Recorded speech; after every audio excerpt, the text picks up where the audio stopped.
Dave. Breaking report. This just in. Hi, I'm Dave Severnick with apexadjacent news. Man on the street here to interview. Is it Ian Patar-San? Yep. Advocate for destroying American families and neighborhoods. Yeah. Is that correct? Yes. Property values. Yes. Uglifier of neighborhoods. Yes. Yes. I'm getting from the studio. They would like you to explain yourself, sir. Yes. So, I live in a historic district in Denver, and recently Denver has been putting in a lot of cities, has been trying to expand their bike infrastructure. I'm being asked by the studio to ask you why you hate America. Right. Yeah. Why are you communist? Yes. Right. Why are you letting Kim Jong-un control you? Right. Why are you anti-car? Yes. Yeah. Okay. So they're putting in bike lanes and what they're calling neighborhood bike ways, which is just like they paint it on the street and like do traffic calming on that street or whatever. So they don't actually give you a full bike lane. Anyway, we were finally getting one of those in our historic district, and part of that, as part of the traffic calming measure, they were putting in little roundabouts in just like our little side street intersections. Yes. Now, back up, because 5 years ago, they had sent out a survey. They were going to close down, they were going to remove a whole lane of parking on some of the busy one-way streets that go through our neighborhood. And when you say they, you're talking about like the city of Denver government. Yeah, the city. Government, I believe. Yes. Okay. And I had responded like, yes, let's do this. I know there was a bunch of neighbors who were pissed about it because they didn't want to lose their parking spots on the street because a lot of people do street parking here. And so that got scrapped. There was going to be a protected bike lane that got scrapped. And now the compromise is like this like neighborhood bikeway thing with the roundabouts. Well, Surprise, surprise. The same people are upset about the roundabouts because all these like kind of like half thought out reasons. And it turns out that like most of it is like, they don't think they look very nice. And to be fair, the city's like super underfunded. It's just like a concrete block. It doesn't look great. Yeah, it's a concrete circle with a few signs that everyone's going to see when they look out their windows because like you could literally throw something to it. Right? Yes. Yeah. Right. And so like there was a lot of opposition to it. I also recently joined the neighborhood board. Yes, we have a man on the inside. And there's a couple of us on there that are kind of more into like the YIMBY camp, like more progressive, like advocating for these sorts of things. Quick, for anyone who doesn't know, please tell people what YIMBY means. The idea is that it's the opposite of not in my backyard. Mm-hmm. It's yes in my backyard, right? We want to like build things and like do, there's a lot of that is the YIMBY thing has gotten a little fraught.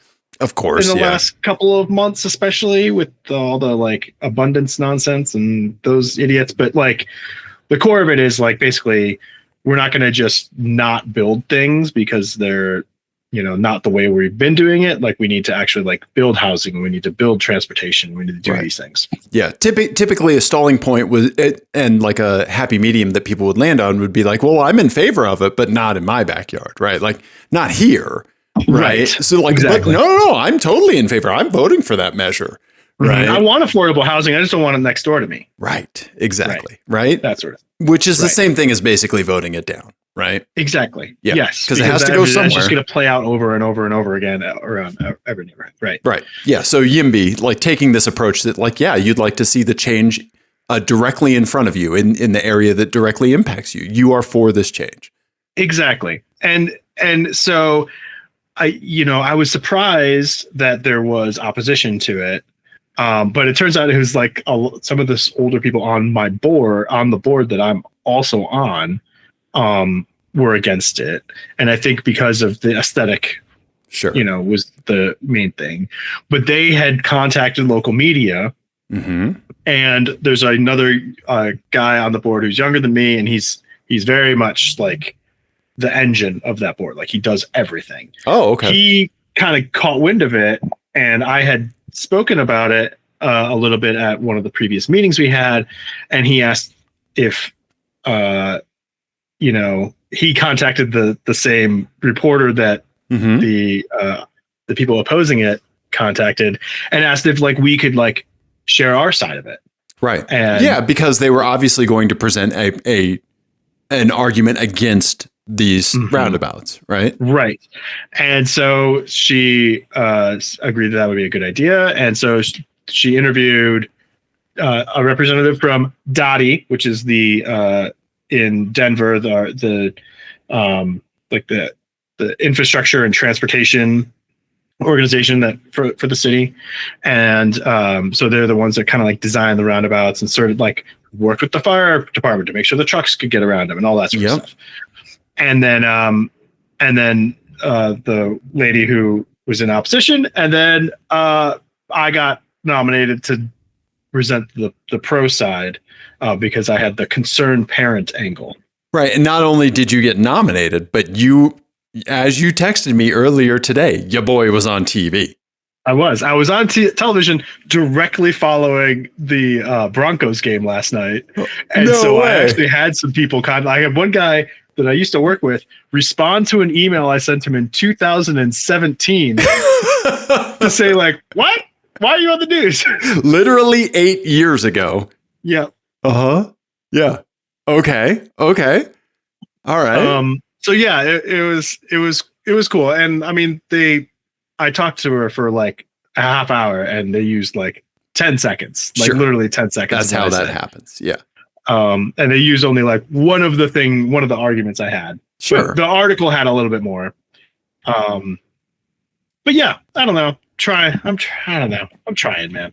Hey, no, I'm super proud of you. You presented a super clean argument. The snippet, you like my boy on TV, right? Like, yeah, like I don't know, like if you told them, but there was a car that literally flipped over at that intersection within the last 6 months, something like that. No, yeah, like right, yeah.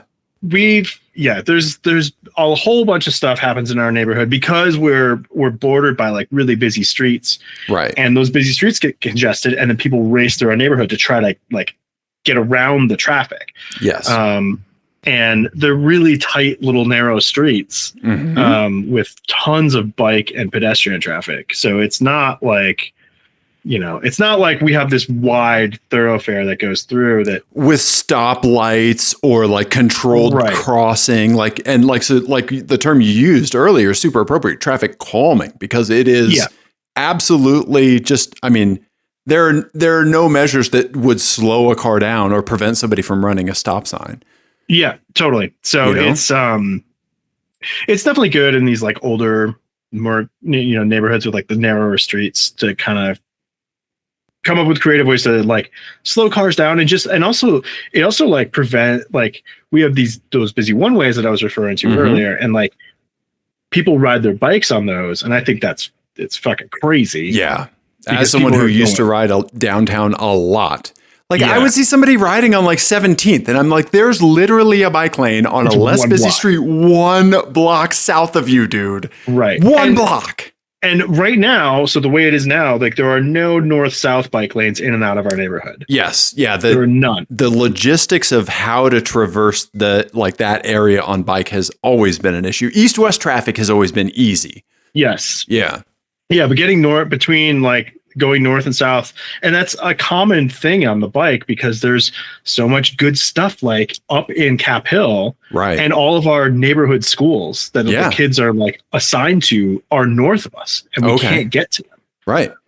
By bike lane. And it's not like you're going to like pop over to the Cherry Creek Trail and add like 2 miles to your journey. Yeah, it would be. Yeah, it wouldn't even help. Like it would. Yeah. Yeah. Because at that point, it doesn't even go north anymore. So there's no way with bike lane to get to either the elementary school or the middle school that's attached to us. Right. Which is insane. So that this would fix that. And so my point on saying all that was like, it would also incentivize the bike riders to get off of the car centric street Right. Right. So it's going to improve things for the motorists too. Exactly. Because, every once in a while you see like people riding three wide down Washington, which is just craziness. Right. Anyway. Yeah. So I got interviewed. That's awesome, man. I'm super proud of you. You did a great job. Yeah. Yeah. And I think like, if anybody has not made the connection, the whole reason like you can't find your way in and out of a neighborhood that's been built in the last 20 to 25 years is because they make neighborhoods curvy now. It is to calm traffic so that people cannot maintain a high rate of speed in a vehicle, which leads to pedestrian, children, injuries, death, like all of that stuff. My father's brother was killed in a traffic accident when he was 6 years old. I didn't know that. That's crazy. We don't talk about it much outside of my family, but yeah, my dad was very, very young. He was a little bit older than his brother. And it's like New Jersey, right? Like it's all just grid neighborhood streets, right? And so this problem has been in existence for like literally 80 years. Yeah. Right. 70 years ago that happened, and so something like this is super important because nobody's going to change this stuff just because. Right. Right. Yeah. So yeah, I actually had this conversation with the reporter yesterday too, of like, I think part of it's this classic problem too, of like, I'm honestly disappointed that we're not getting into protected bike lane. Yeah, that would be better. Right. But like, I'm not going to let the only voice be no, because that's much more dramatic and much more compelling as a thing to hear about, is that somebody's against something. Exactly. Than me being like, that'll do. Right. For incremental change. Right. Right. So I thought it was important to like have that represented, at least something is happening and we're happy about that, Yes. And that is a great point. Yeah. Like that, even though it is not exactly what you wanted, it is compromise, but it is better. It is going to make your neighborhood safer. Right. A couple things. One, I do want to call out just like how easy it is to have that built from the get-go. Like when you're a clean sheet of papering a neighborhood, that kind of stuff is super easy. Right. But the hardest thing to upgrade, to replace, to fix is all the legacy stuff. 120-year-old neighborhood like mine. Yeah, right. There's a reason you still see telephone poles with actual copper wire on them. Like, because this stuff is not easy to replace, folks, right? And so like, new neighborhoods, great. A lot of folks move to those kinds of places, because they have kind of these pieces that make kind of that, like that child safety and like all of those kinds of things a little bit better, right? It was easier to do, right? Yeah. We're thinking like, we're not building houses with asbestos, as far as I know. I haven't been on the news in a while, so who the fuck knows what's going on these days? I wouldn't be surprised. Dave, it's only asbestos. I figure, God damn it. Okay. All right. Yeah. Well, also, we're not doing lead pipes anymore, which is good. They are made of mercury now. Okay. Yeah. All right. Well, I guess I'm okay. As long as I still have my Tylenol, I'm perfectly fine. But I will say, I think the thing that I take away from this, just as being an observer, obviously I have a very vested interest in the safety of, my friends' children. Like a lot of folks are lucky that they do not have something like that impacting their family lineage like I did. But if you just have this high level view, you look at how you presented yourself on the news, and you look at the counter argument, the people against this, when the city came through to spray paint where the roundabouts would be, the people against it just took pink spray paint and wrote on the street, no. Like the construction worker is going to be like, I painted this yesterday, but now it says no. What do I do, boss? Like, I know. Yeah. Well, and I mean, that's the other thing. It's like, so the lady that was interviewed, I know her. She's very nice. And there are a range of different concerns from some of the other neighbors. Like Sure. one of the people in the neighborhood has a real legit thing. Parking is pretty easy in our neighborhood for being such a dense urban neighborhood. We actually have pretty easy street parking. Yeah, you have like a little secret spot. I mean, it's not like back alleys or anything, but there's just like this weird little. It's always pretty easy to find a spot on your street. Yeah. But he's disabled and he's never gotten the placard. He's never gotten the special, because you can get from the city, like on the curb, you can get your own parking spot. He's never even had to do that because it's so easy to. He's never needed to do that. Okay. Right. But now like the parking is going to shift back because basically there's going to be no parking further up the street. So like on each side, you're going to lose maybe 2 spots. Right. So like things like that, like, okay, well, but that's addressable, that is a solvable problem. Right. So like, there's been things like that have come up. And I think that some people just aren't familiar with the idea of like roundabouts being better for pedestrians than stop signs. Right. And emergency vehicles and a whole bunch of stuff. Right. Right. So like, there's been a little bit of like education and that sort of stuff going on too. And some of it's just like honest misunderstandings, but some of it has been like downright hostile, which has been really like surprising. Like, I was not expecting that. But yeah, some people in the neighborhood have like shouted at other people about it and like shouted at people from the city about it. And it's like, I don't know what to tell you, man. This is like the compromise position. Right. Yeah. Yeah. Oh, that's unfortunate that people go to that extreme to oppose something that, so you're in opposition, you have your arguments for it. Everybody they truly feel that they're doing the right thing by saying the things that they're saying. They do, right? Yeah. Like, don't assume maliciousness, assume ignorance, right? Yeah. And so like there's a lot of folks that just they have to have a direct personal experience with it before their opinions change. Sometimes it'll never, like, even if they do, it will never change, things like that. And so that's unfortunate that there's that opposition that potentially could like spill over to like the workers just doing their jobs, like paving stuff and vandalism and stuff like that. That is unfortunate and immature. Yeah. Yeah. So I'm sorry to hear that. Yeah. Yeah. But so anyway, neighborhood politics. Dude. Fun. Yeah. Your boys on the news. Ian, have you ever been on television before? I think so. Yes. Wait, was Chris Hansen in the room? There was this guy. Yes, I think so. It's been a long time, but yes. Okay. Yeah. I don't remember what for now. Okay. Maybe the film festival? Yes, that was one time. There was, I was on for the film festival really briefly once, and then I'm building your IMDb page in the back or something. What's that? Sorry, what? I think like in high school for track or something like that.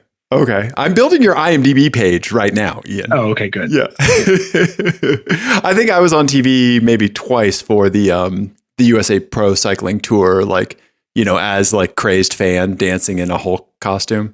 Oh, right. Yeah, that makes sense. When I ran alongside a cyclist. Yeah. Yeah. That's now in Getty Images when I was in the best shape of my life. I know. I love that so much. That's such a great picture. Yeah. Now I look at it and I just feel bad about my physical form.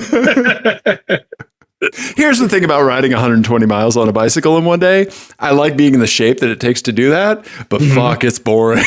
Right.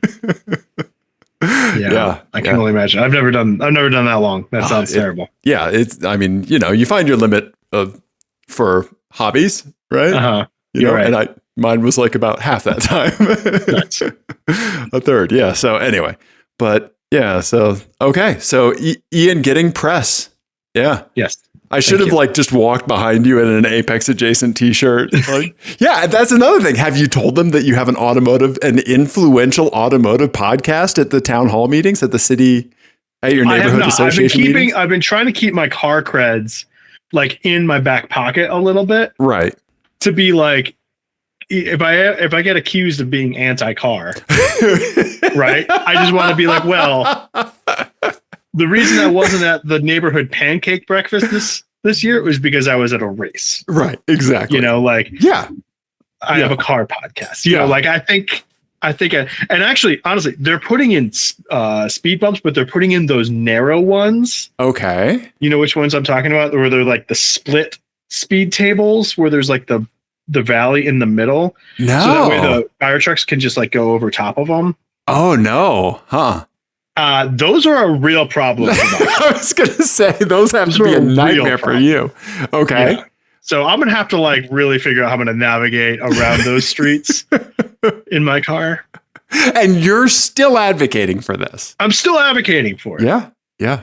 Yeah. Because you know what's going to really discourage traffic is if there is a high-centered Volkswagen on top of one of those things, then fucking nobody's getting through. Right. That'll slow shit right down. Exactly.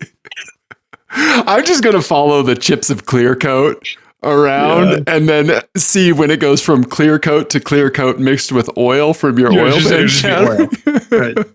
Yeah. Yeah. Wait, my wife and I recently did some like street forensics similar to that, where we were driving out of our neighborhood and happened across a big Ford F-150 pickup truck was crashed into a tree at an intersection in our neighborhood. Oh my God. Right? Yeah. Our speed limit is 25 miles an hour, of course, in the neighborhood. Right. And it's curvy streets, right? Because it's newer. It is. Right. And so like, you know, we drove by, we don't know what happened, but we were taking a walk like a night or two after that and walked by and we could see from like on the pavement, we think that the truck had a blowout on the tire because there was all of a sudden this very thin, like clean scraped part of the pavement that got wider and there was like a skidding tire adjacent to it. This like clean line kind of like started getting wider, I think, as they were like kind of turning and the vehicle was like, you know, kind of drifting on the rim. Yeah. Into like inevitably into a tree that was maybe a little bit bigger than, I don't know, 18 inches around, like, you know, like a cross. Yeah. Like a pretty, like, that's a ruin your day tree. Yeah. Oh yeah. Like 25-year-old tree, you know? Right. Yeah. In the easement. So, yeah, but like trying to figure out, cause like, it's like kind of like after this little uphill kind of kicker part. And we were like, oh, I bet somebody was like, they were speeding and somebody like started to pull out and they overcorrected. But then we saw that like super thin, like clean piece of pavement. And it was like, oh no, something else happened, you know? And so like we talked about before, my wife with the crime shows, like kicked into gear, you know? Yeah. She had a forensics kit. She took my DNA. I don't know what's going on. She demanded a stool sample, and I don't understand why. Yeah. So, you know, but anyway, I'm very, very proud of your activism and very proud of you being on the news and speaking up for something that hit so close to home, man. Yeah. So that's... Thank you. Yeah, for sure, dude. Well done, Ian. Well done. Yeah, you can just stand in the intersection and just wave parts of cars from the vehicles that have wrecked in that street. Good. I mean, I really could. Like, I have thrown out more pieces of like under tray. Yeah, in my neighborhood. Right, and none of them belonging to me. I just want to point out. Like, yes, these are not yours. Yeah. No, when I leave pieces of my car in a neighborhood, I do it for real. I leave metal. Like bolts. You do. Yeah. That my wife and I go on a walk and find. None of this plastic under tray. That's amateur hour shit. Exactly. Thank you. If you haven't broken loose red Loctite, then what are you even doing? Right. Exactly. Yeah. I do also really like how you're keeping your car creds in your pocket because you're just waiting for them to bring a hot dog to a fucking bazooka fight, man. Like, I really am. Also, I do the same thing when I meet new people. Like I don't ever lead with veteran, especially like if I feel like our politics might be different. Yep. Because that's nice to surprise people with sometimes. Exactly. Like, aha, gotcha. Right. You made an assumption, you were wrong. Yes. What does that say about you? Right? Uh-huh. You played right into this trap that I just have with me all the time. Yeah. Yeah. Yeah. No, that is a good point. Yeah. Dave, what else are we talking about today? We've talked about me too much. Well, we can't talk about you enough, Ian, but we do have, I think we have a listener, My Eyes / listener garage update.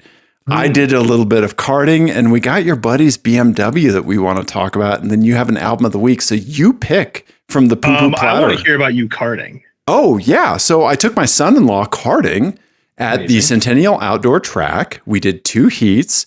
We managed to just squeeze this in as I was kind of shuttling my wife and her daughter off to like massage appointments for her daughter's birthday. And I was like, you know what else is in Centennial?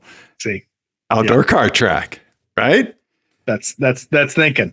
Yep. It's using the old noggin. See, like this is an Ian move, right? Yes.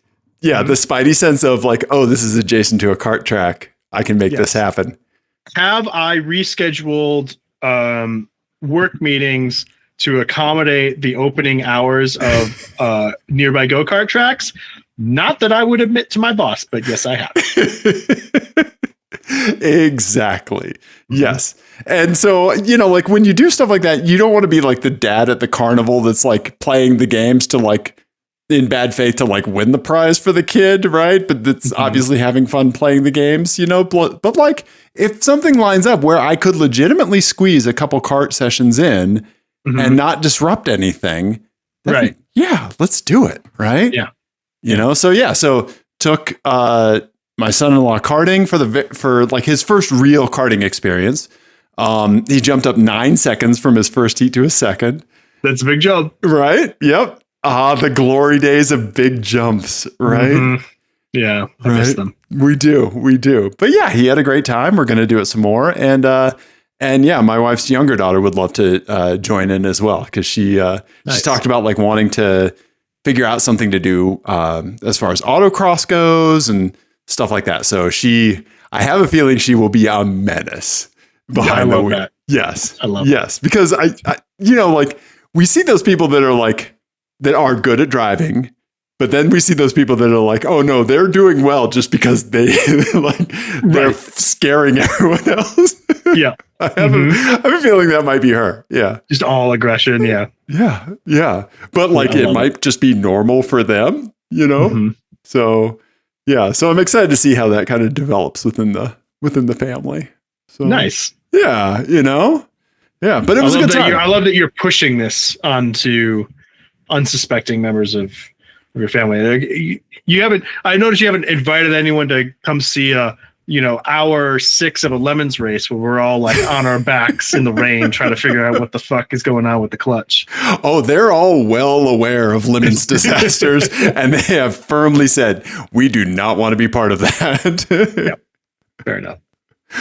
My wife did go to the track for the first one because she definitely wanted to get eyes on and like that's a huge thing for her. Like she wants the visuals of like what this looks like, the logistics, like, right. That kind of stuff, versus just kind of like seeing videos or hearing about it. Did she get to see any like the party vibe? Oh yeah. Lemons? Okay, good. She definitely did. Yeah. She knows all about like the potluck and the karaoke and like how like the story of like how, and this is something that I was told. So if it's not accurate, please somebody correct me, but like how High Plains and kind of Glen was not that hot on Lemons initially. Yep. And I think Lemons like really upped their safety game that like kind of rose to Glen and High Plains' standards. And so now like he's hosting the karaoke night and like you can tell he genuinely enjoys having those people there, like that kind of stuff. Yeah. It's the best. Yeah. That guy is amazing. And the mutual love between him and the Lemons people is very apparent. Yeah. And again, like they say it every year too. Like it's the proof is this is the only place they do a 24-hour race. Yes. And there are tracks that they race at that have lights. Right. Right. Exactly. Like real big facilities. And they don't do 24-hour races there. Right. So correct. That's saying something. Right? Yeah. No. So like, yeah, so my wife is she loves this kind of like connective tissue and backstory for like this kind of stuff. Like she really soaks that kind of stuff up, loves hearing about it. So she's definitely up to speed on kind of the whole package of lemon stuff for sure, you know? Yeah. So, but yeah, so bringing it further into the family, man, you know? Cool. Yeah. I love it. Yeah. All right. Can I show you my buddy Graham's BMW project? You 100% can. And the fact that I saw pictures of this beforehand to fully disclose to the 4 listeners. I saw pictures of this beforehand. You can't call this a project. Jesus Christ. It's amazing.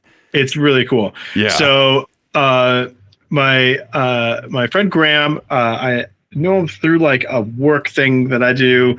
But I saw him last year and he was finishing this project, this long running project up of this BMW Bavaria, which I wasn't really familiar with the Bavaria, but it was kind of like the bigger car back in like the 70s and early 80s, like kind of in the era of like the 2002. So it was kind of like the 2002 is kind of the equivalent of like the 3 Series, like the Bavaria was sort of okay, equivalent of like the 5 Series, right? Yeah. I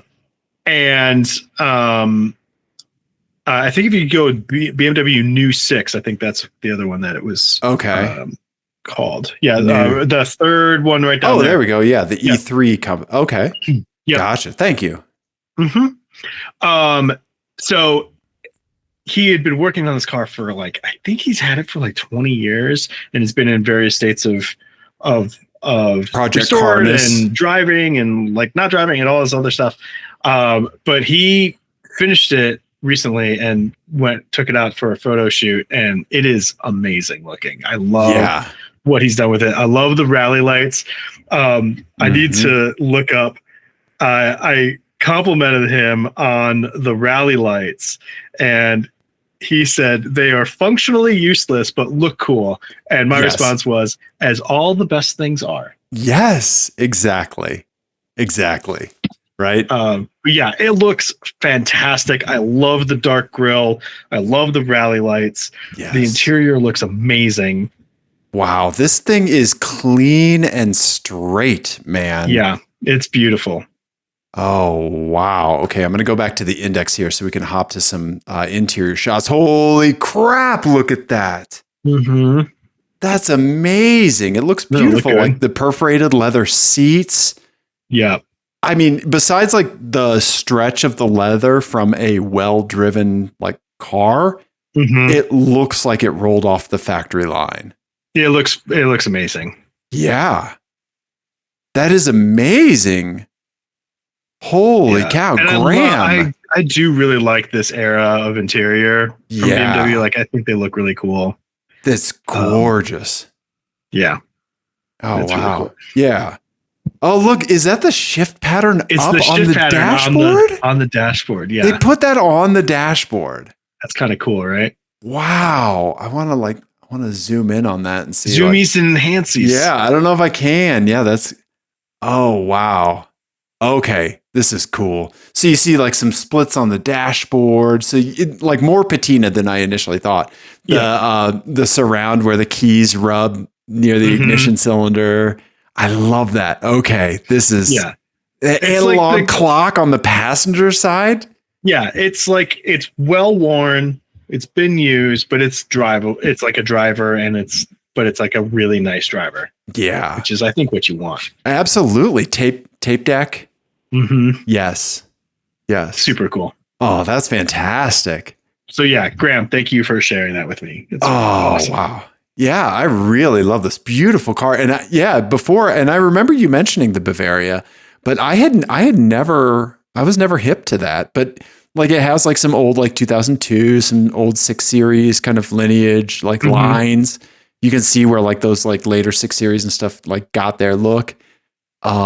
His wheel choice is on point. Those wheels are notes, cool. Right? Like the multi-spoke. I don't know I'm sure BMW folks have a name for those wheels, but man, they look good. They kind of look like Alpina wheels. Well, I was going to say, I think they look like HRE wheels. Yeah. Because they have kind of a similar logo to HRV. Alpina. Okay. Oh yeah. Right. Okay. Gotcha. And they were like a period upgrade from back then. I think maybe Okay. they may be Alpina wheels. I don't know. Wow. I'll have to ask. I'll ask him. Yeah. Like the shape of the turn signal, like is like very Buick Riviera. Like It is a little bit. Yeah. I love that. Like leaning forward and like kind of a rhombus. Yeah. Yeah. Thank you, geometry.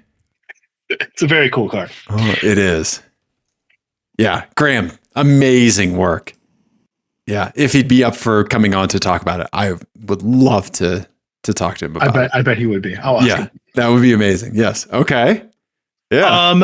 And then it looks like Johnny has my eyes. Yes, our buddy Johnny. So, champion circle track racer, our dear friend Johnny, who's been on the show, a longtime friend from way back.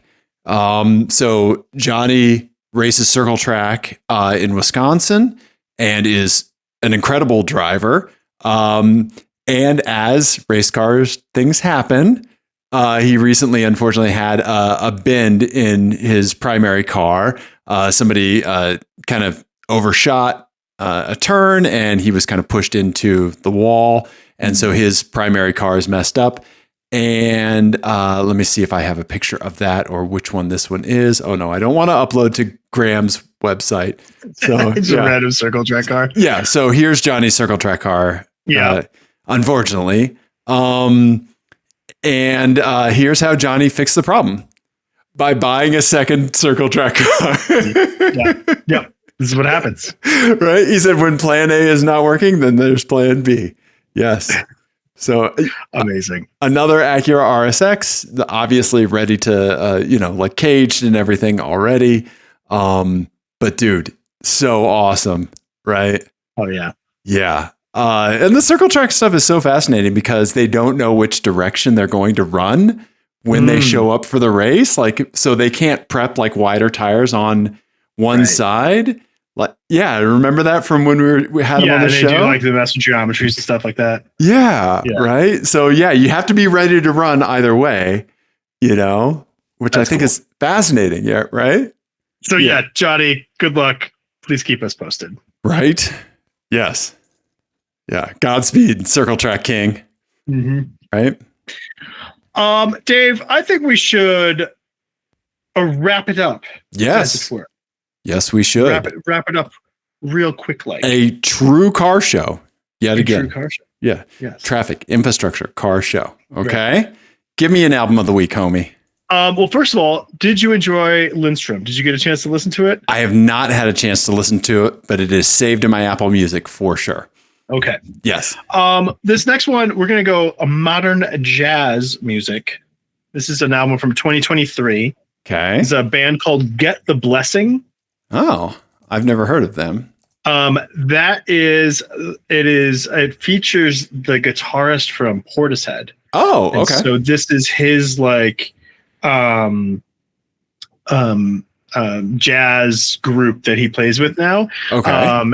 And it's a little bit out there, a little bit more experimental, but it's a really cool group. I have another album of theirs, but I just got this one on vinyl. Okay. This one just showed up at the house. So I'm very excited about it. Oh, this one's called Pallett. Okay. Get the Blessing. Pallett, not like pallet in your mouth, but like pallet. Yes. Wooden. Yeah. Okay. Yeah. So it's a UK based jazz band. They're really cool. The other album of theirs that I have is Lope and Antelope. Okay. But yeah, I'm really enjoying this one too. Oh, right on. Okay. It looks like they have a live recording on Bandcamp as well. Oh, I haven't checked that out yet. Dude, Bandcamp can be a gem for that kind of stuff if you like live recordings, especially like stuff like Fortet. He's got a bunch of great live stuff up there, but this looks really cool. Okay. Yeah, it's very, very cool. It's really interesting. It's a 4-piece. They're it's a little like kind of more experimental jazz, but it's a little bit rockier than most jazz. So it's good. Nice, man. Okay. Pallett. get the blessing album Pallett. Links in the YouTube description. Bandcamp. They have an official site. I'll put it in there. And then, Apple Music and Spotify for sure. Yeah. Nice, dude. I like this picture. This is this tells me, this header image tells me what I'm getting into. I'm getting into some funky avant-garde shit. Yes. Yeah. Exactly. Okay. Yeah. Whenever you start a rap song with and drop motherfucker in the first 3 words, I'm here for it. Whenever you give me a header image that looks like that, I'm here for it. Right. Yep. You're letting me know what I'm ordering. It's going to do what it says on the box. Absolutely. Right? Yeah. Okay. Nice, dude. All right. Yeah. Dave, what should people do? Oh yeah. They should absolutely write City Hall and tell them that you are correct. Yep. Yep. You can call us, leave us a voicemail, or text us 720-515-1391. Get your pictures in, get your poop in a group, as our dear buddy PETA says. Send us your pictures for Show Us Your Cars 2025. We're going to do a year-end show, annual tradition that we've actually done twice. So for all of the things that we've said we're going to do more than, that we wanted to do, the series, we have a track record. So this will be the 3rd. Yes. This will be the only thing we do annually 3 times in a row. Exactly. Right? Yeah. So show us your cars, email them to apexadjacent@gmail.com. If you have a couple images, definitely you can text them 720-515-1391. Prefer email for this one, just because I don't want your images to get crunched up and all pixely. I want to see the beauty or the peeling clear coat of what you send in. Exactly. Okay. Everybody, thank you. We love you. Pro mobility. Goodbye.